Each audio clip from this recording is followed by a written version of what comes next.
If you struggle with actually writing your own code instead of copying tutorials, this video is for you. But why should you listen to me?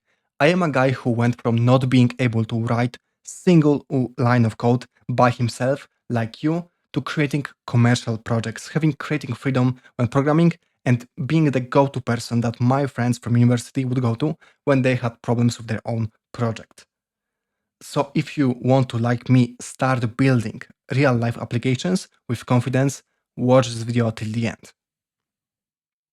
When you watch tutorials, guides or courses, most of them you just copy the code that is shown in the video, without actually stopping to think what it does, or changing the parameters, and trying to break it. This way, you only see the correct path to the solution of the problem, but don't get how the guy in the tutorial came up with this solution. Every time you watch a course or a tutorial, you should have a separate project open where you experiment, test out different methods and parameters, and try to break the code. But to experiment, it would be also nice to know what options you have. This is why when doing a course or a tutorial, you should have also another browser tab opened with the documentation of the language or library you are learning.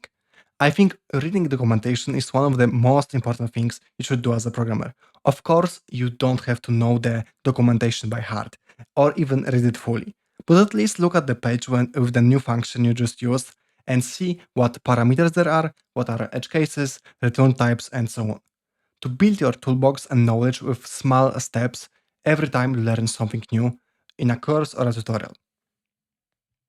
But you won't learn how to code by only watching countless tutorials and courses. You've been doing it for some time now and you still can't code. So what is the problem? You have the syntactic knowledge of the language, but you lack problem solving. When I was studying computer science, in the first year, we learned Java by doing simple tasks like printing trees to learn loops, for example. Also, a lot of people today use LeetCode. Doing tasks like this will train your problem solving, but it should not be the main thing you focus on. The better way, and the one you should focus on, is to spam mini projects until you master fundamentals of the technology you are learning. And after, let's say, 5 or 10, depending on the size, you can take it to the next level by using a technique called deliberate practice. So when you start a new project, and you, for example, say, I want to learn how to implement this design pattern, and then you implement it in your project. Or I want to learn how to use concurrency in Java, or I want to learn how to use streams, and so on. It is important that when doing these projects, you don't use ChatGPT every time you encounter some problem or error. Before consulting the Machine God and Omnisciach, give yourself some time to think. Read the relevant page in the documentation, maybe search forums like Reddit or Stack Overflow, and only if you're really stuck, consult the ChatGPT. I think the biggest problem I had in university was the fact that I had to learn multiple languages or other technologies every semester and didn't actually have time to truly master one thing, which would be fine on the first year because they wanted to show us what options we had and give holistic view of the computer science world.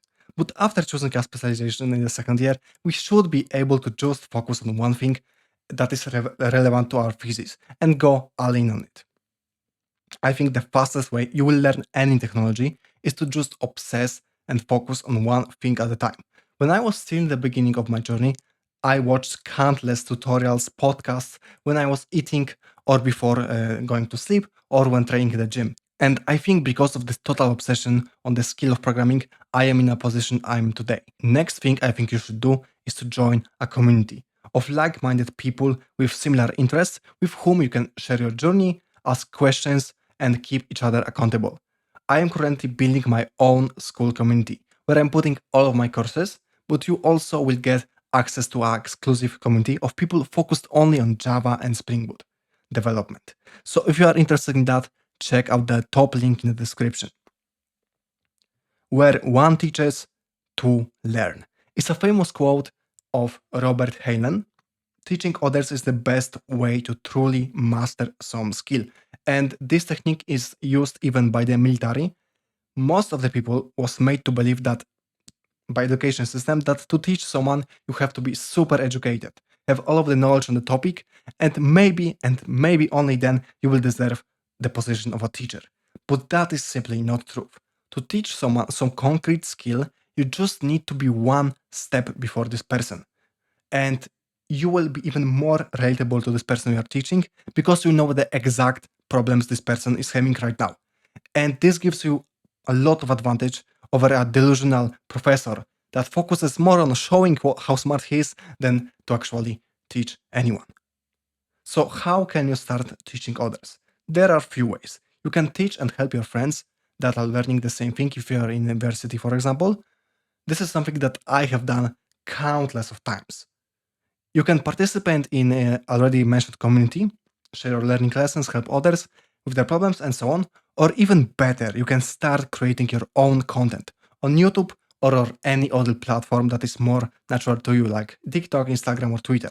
There were multiple times you probably didn't even notice when I made a video on a topic that I just learned because I was curious about this thing and I wanted to learn it. So I said, okay, I will prepare a video about it and share what I just learned. Here is the next video YouTube thinks you should watch. And till the next time, create some amazing applications.